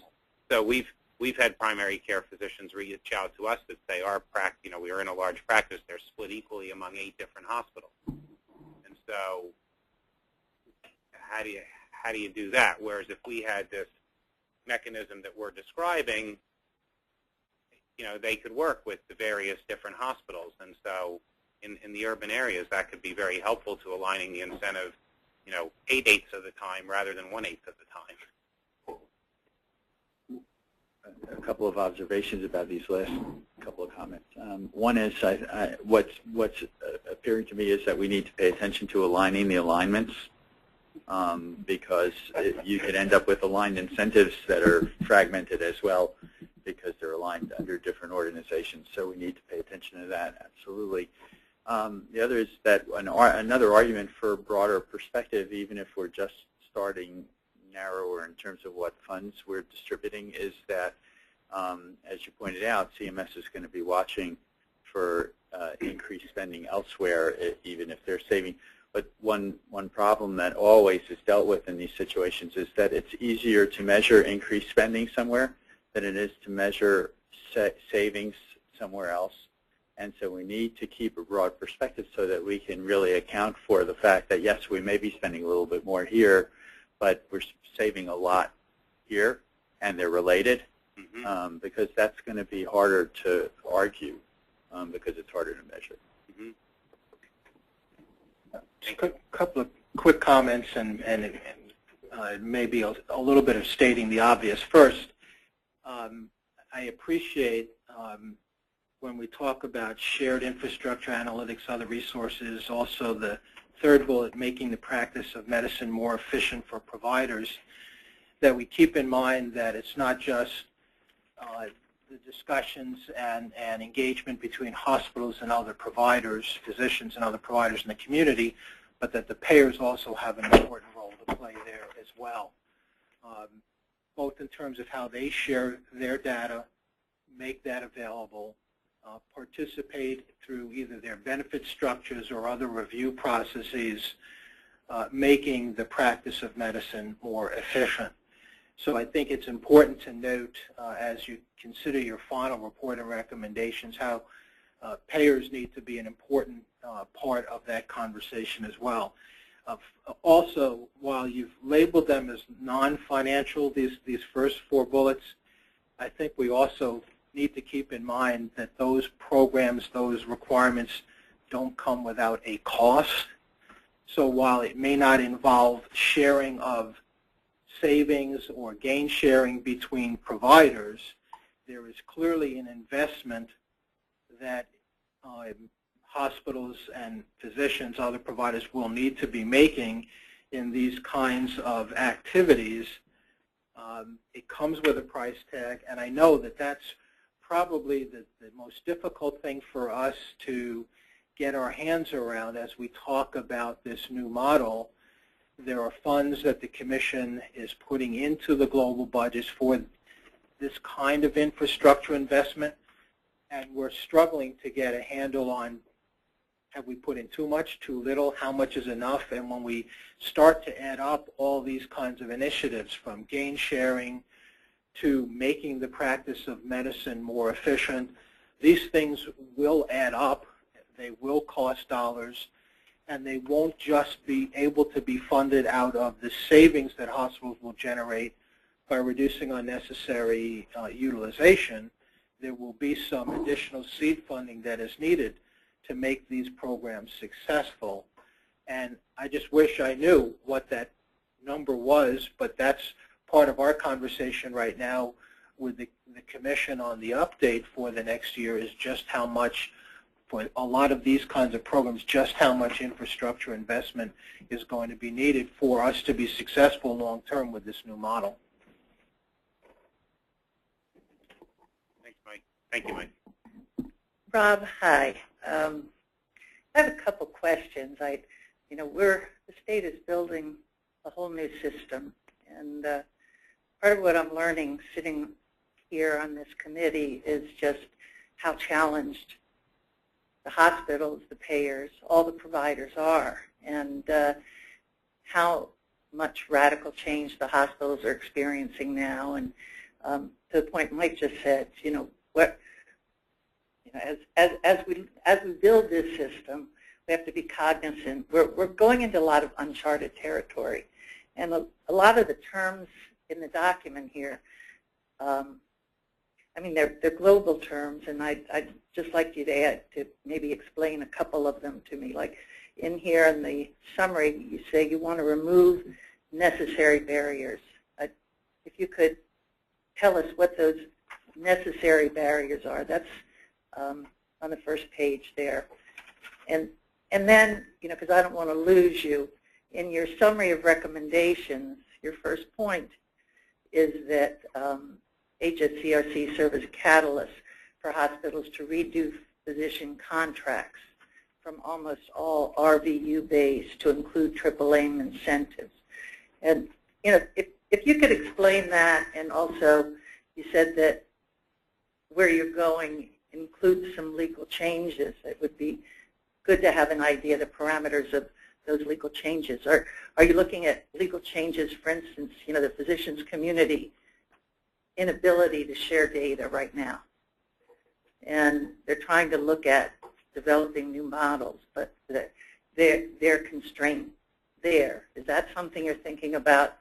Are you also thinking about, because I know, and Steve and I talked to this during the legislative session about and this is for the hospitals too, actually for everyone that's moving into this new territory. Are you looking at additional risk, additional liability as the system is undergoing these changes? So I know that's a lot, but if you could touch on some of those points, it would be helpful. Sure. No, I think I got the three. The first one was you identified a typo. Well, where I put necessary barriers, and it was supposed to be unnecessary. So that might have thrown you off there. So Actually, I'd like to know what the unnecessary barriers are. Well, it would be, that ties into your number 3, so the legal issues. In other words, for example, the ACO waiver, not being able to share savings for Medicare fee-for-service patients. So, for example, a commercial payer could have a PCMH approach where it aligns with physicians and shares savings for managing population health costs. With Medicare fee-for-service, it's illegal to share savings for reducing population health costs, except ACOs can do it and Medicare Advantage plans can do it, but you can't do it with the Medicare fee-for-service population, which is the biggest payer. So that would be an example of the unnecessary barrier, which is also the type of legal change we're looking for. Now, I'll skip over number 2, the RVU one, and just as long as we're talking about the number 3, keep going with that. It's really to look at all legal barriers, and actually the commission hired an attorney to help look at what legal barriers are there, both federal and state. So one of the ones that we've talked about the most are these ACO waivers on the federal side. But there's also a state, as I understand it, a state Stark law that would need to be looked at. And then there have been, and then related to sharing of data, we've talked about that overall, and I know folks have also very specifically brought up the sharing of data related to mental health and substance abuse, and that it's different for people under 18. And so it's really to take a broad look at what potential legal barriers exist to trying to implement population health approaches related to alignment and engagement of physicians, but also just in general, even without the alignment component, are there legal barriers that prevent the hospitals from trying to become successful in this new world? Well, I guess my point is it's that for this system to become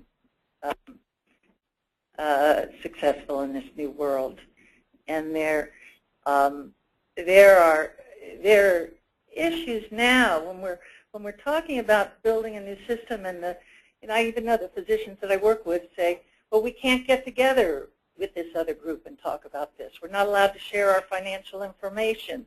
I mean, they're really hamstrung right now in terms of moving ahead and talking about aligning with each other's similar specialties or other specialties. So those are, as we're looking at a new model, those become huge. To the extent we are absolutely looking to identify the potential legal barriers. That's one of the charges of the committee. So if there's things of which you're aware, by all means, we're looking for input. So if there are specific laws or regulatory issues that are barriers, please reach out to me. Please reach out to anyone on the staff, and we can.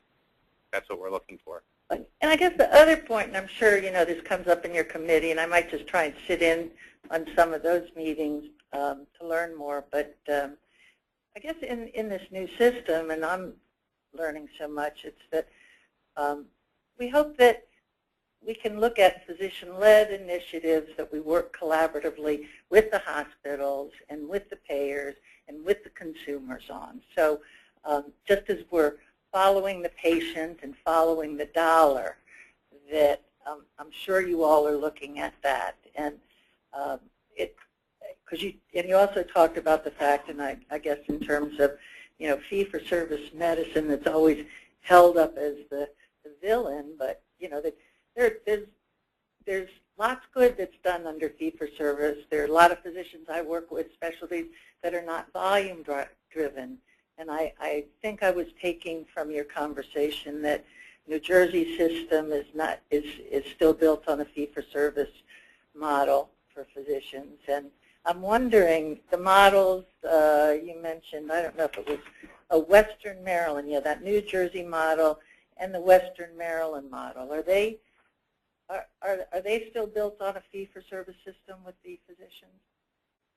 All of the models that we're talking about are built on a fee-for-service for physicians, but they're focused on providing shared savings elements that are so there's been no discussion. We haven't taken any side roads down the physician capitation world, or you know, that hasn't been the conversation to date.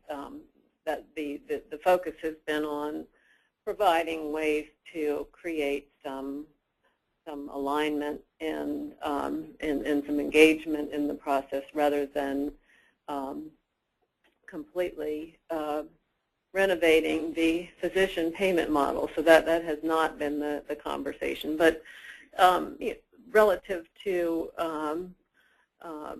you know, the potential to have some broader types of organizations, so that we don't have so many different flavors of the same thing, as Stu said, of aligning the alignment, so that there's a little bit more standard. Can we create a little bit more standardization in the process? I think is and that may facilitate bringing some of the conversations that you're talking about to the table, sharing some information that could be shared in, you know, inside of a state regulatory process that can't be shared outside of a regulatory structure. Not that everything could, but at least there could potentially be some additional sharing that could take place with a broader regulatory or you know, a state-driven approach, if you will, to some of these things. And I guess also to the point that Mike made about the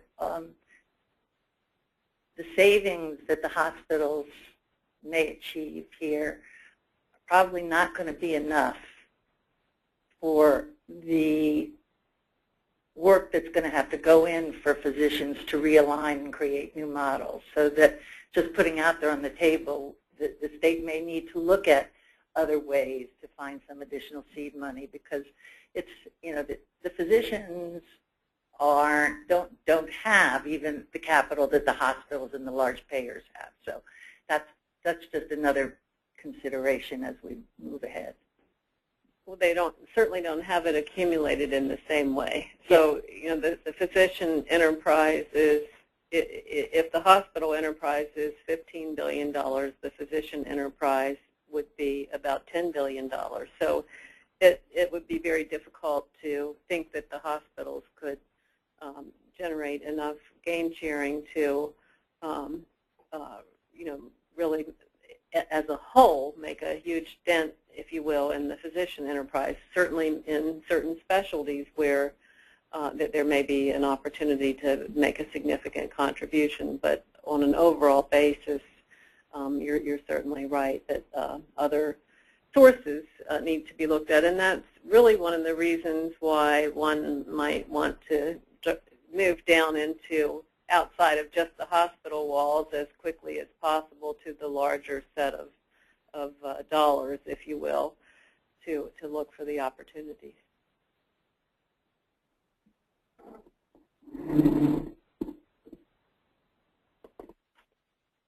Other questions or comments? Just one more quick point on the last point under financial about looking for expanding the use of alignment models across all payors. I mentioned this before, but there is an existing group that I think would be very useful as you reach out to connect with all payers, and particularly the employer community. The local healthcare coalition here in Maryland, the Mid-Atlantic Business Group on Health, I think it would be useful to have the Mid-Atlantic Business Group on Health be part of these discussions to help spread this alignment across all payers, because the Mid-Atlantic Business Group on Health does have as its members many of the large employers in the area, but also the health plans, United, Care First, Aetna, Kaiser, Cigna, are all part of the Mid-Atlantic Business Group on Health. So, rather than having just individual conversations with payers, I think it might be useful to speak collectively with that organization to help, spur more of this alignment, growing these alignment among all payers, the alignment of incentives. Thank you. I had just one last question as it related to Chris. Do physicians have to report into Chris? No. No. Okay. They're primarily receivers of data from CRISP as opposed to contributors. I think that would be accurate. And commercial insurers, are they reporting in any claim information? Or is it all? The claim information is going to MHCC, not to CRISP. There may be some, use of the data through multiple portals in the future, but the data is going into MHCC. I think they might be getting some provider network information from the payers, and I think they are going to get some additional information from the exchange plans. Is that right, Alex? Yep.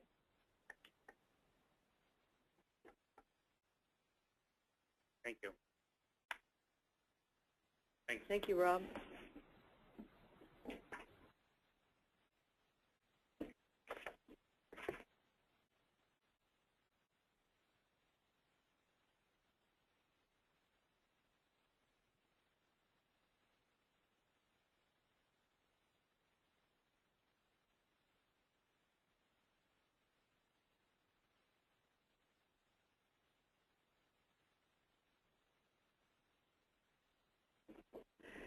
I think we had started at the last meeting talking about where we're headed next with the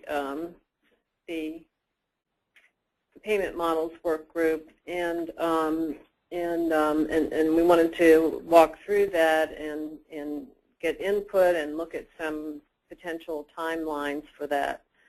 I think we have a few context slides here of looking as we headed into this process of the implementation of the global model in 2014, while we start to move more into converting that global model to incorporate more population-based attributes. And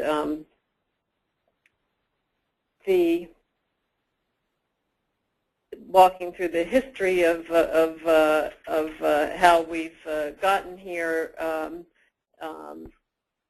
in the fall, there were four. The advisory council was convened in the fall, and then in January we convened 4 work groups. And a lot of our work, as you know, has been focused on getting initial policy recommendations to the Commission for the July timeframe for the hospital updates. And so now, we're starting to move into some of the activities that we initially identified that would need to be done, but not prior to that update process. And so we want to be able to go back to the commissioners and discuss the things that that this work group recommends as being important to move forward in the time frame that we might need to do that. And also likely having the advisory council reconvene in the fall time frame to hear where we've been and where we're going, and to address things that need to be addressed at that point in time.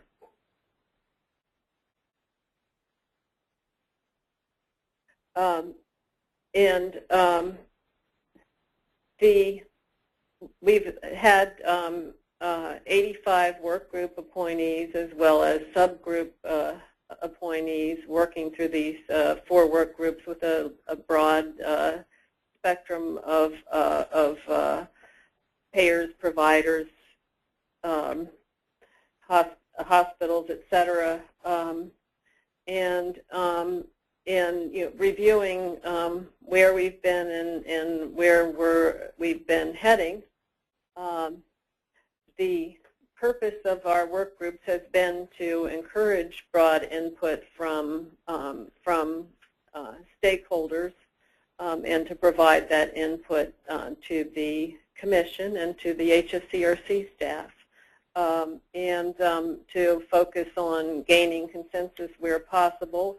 And we have had a non-voting process, so it's really been a consensus type of approach.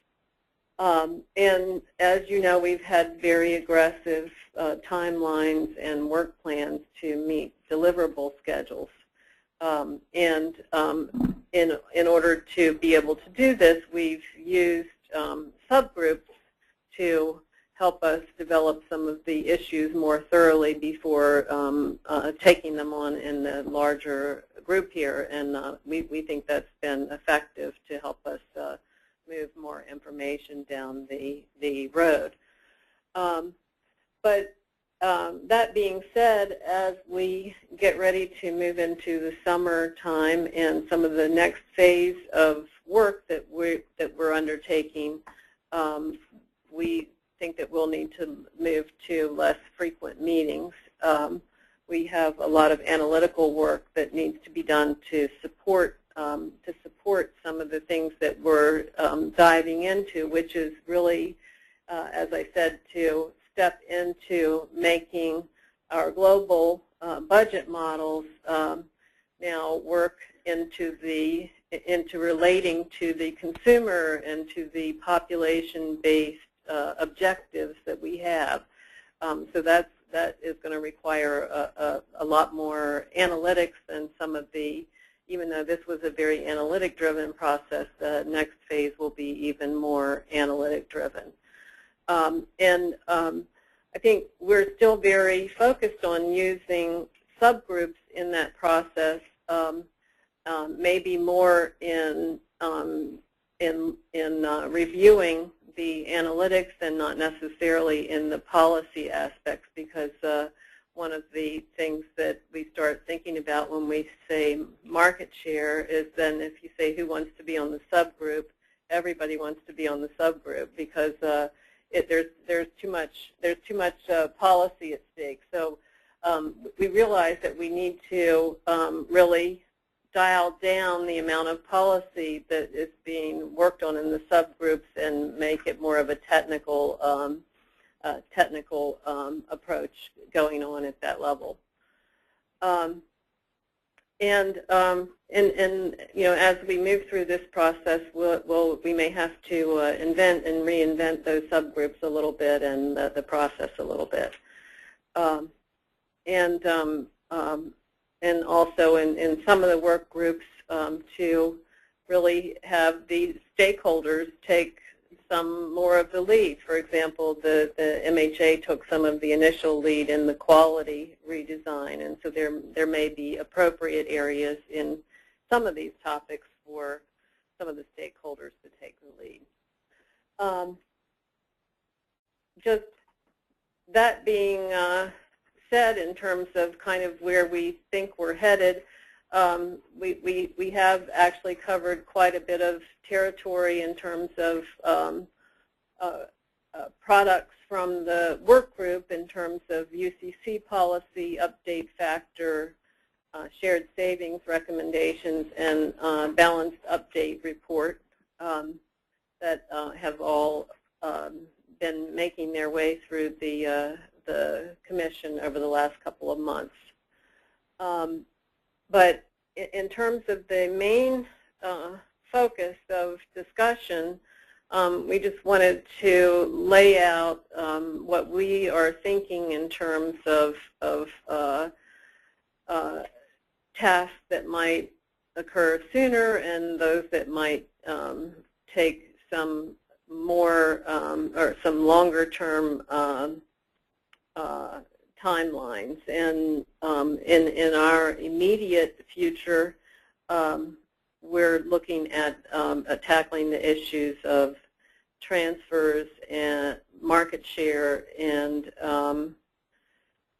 guardrails as key topics that we need to move through fairly quickly because of their, in particular, we have a very short timeline on the transfer issue, but not far behind it, the market share issue, because those have policy implications for the coming year. I think David pointed out on the guardrails issues that if we didn't have a new policy on guardrails, it wouldn't stop us from implementing our population-based model. So if we get hung up along, we'd like to move that forward, but if we get hung up on it, someone pointed out that in the 40 years of the old waiver, we never had a guardrail policy. So it probably won't stop us from operating and moving down the road if we don't have one in the first 6 months of the new waiver. The other areas that we want to move down the road, and actually we do think that these can be done, these last three can be done effectively with some subgroups, are working on the revenue and volume corridors with the GBR contract. A lot of folks are a little touchy about that 10% corridor. They're concerned that they'll hit the 10% corridor and would like to know how we're going to deal with it. So I think that's a very logical concern that we need to address, and we can do that with a subgroup in the short term. And then infrastructure and reporting templates for the contracts, which are things that should be able to be done in subgroups. They're not things of great controversy, and we should be able to come up with some good thinking there. And on the longer-term side of the equation, the fall-winter, that doesn't sound too long-term, but really to pick up with the capital policy issues and maybe start to have some concepts of where we might head with that. We have to start working on UCC for 2016 in the near term, and continue going down the road with efficiency, gain sharing. How are we going to tackle things like post-acute care, regional collaboration, et cetera, and so forth. So a pretty, still a pretty big area of content moving into the fall. But I guess I'd like to, just ask whether this seems like the right prioritization to folks at the table. I think this is a great start, and I think you've identified a number of the top priorities for the summer, early fall, and fall-winter, and particularly combined with your earlier comment that we'll hopefully have a little bit more time to review some of the analytics and some of the materials some of the stuff now, it's like the day of or the day before. So I think that will be helpful if we can spread this out over that period of time. The one that I would probably add, and I don't know if it falls into summer, early fall, or fall, winter, I think we need to have an understanding of what's going to happen with any underages in the first year of the model as we get to the end of the first calendar year. So I think we need to talk about developing, and I really should say it's a policy on overages and underages, but we seem to be talking about guardrails in case there would be overages. I think we need to add to that a discussion regarding what we do with any underages that we generate in the early year or years of this model. I would think that might be something we could do in the fall, winter, where we'd have a better sense with more information where we're at, whether there's the potential for generating those underages. But I do think it is something we need to do in this before the end of the calendar year, I would say. So define underages and then determine what you would do with them.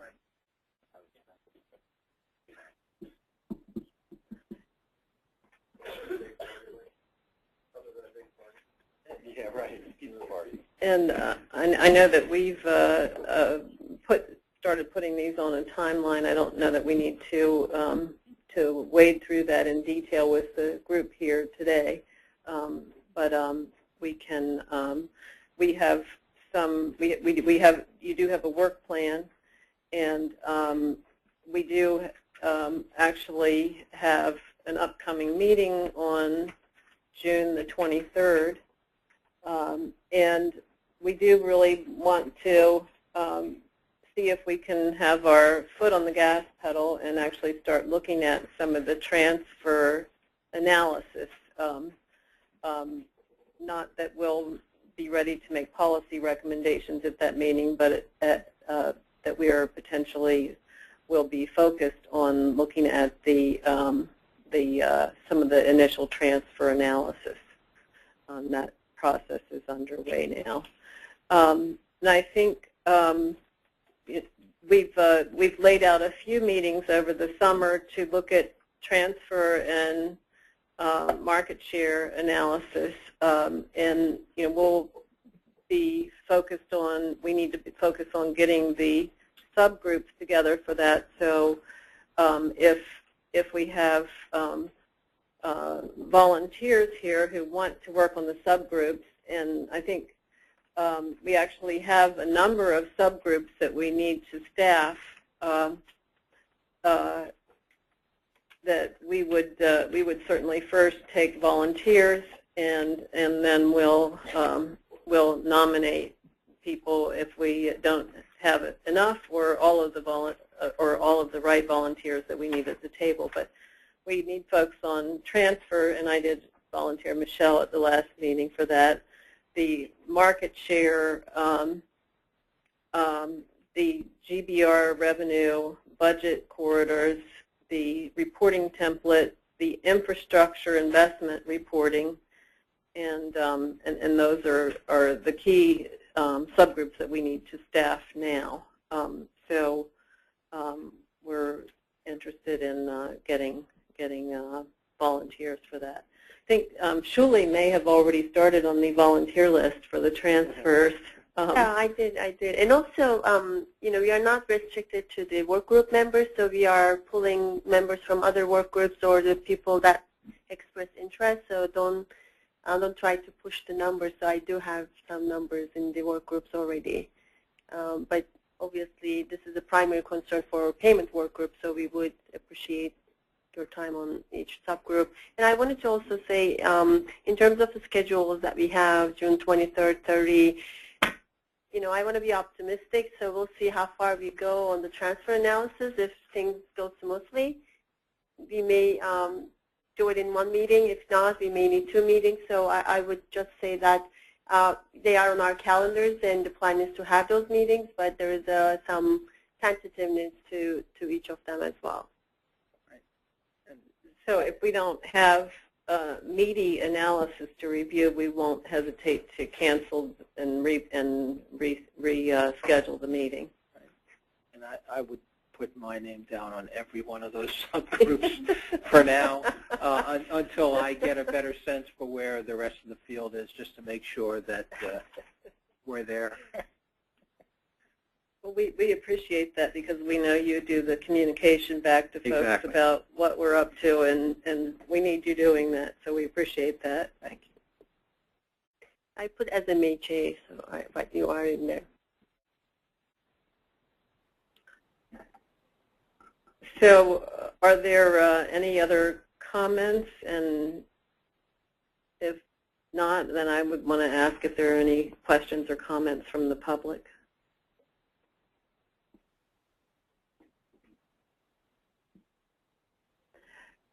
With that, I think we're finished for the day. So thank you.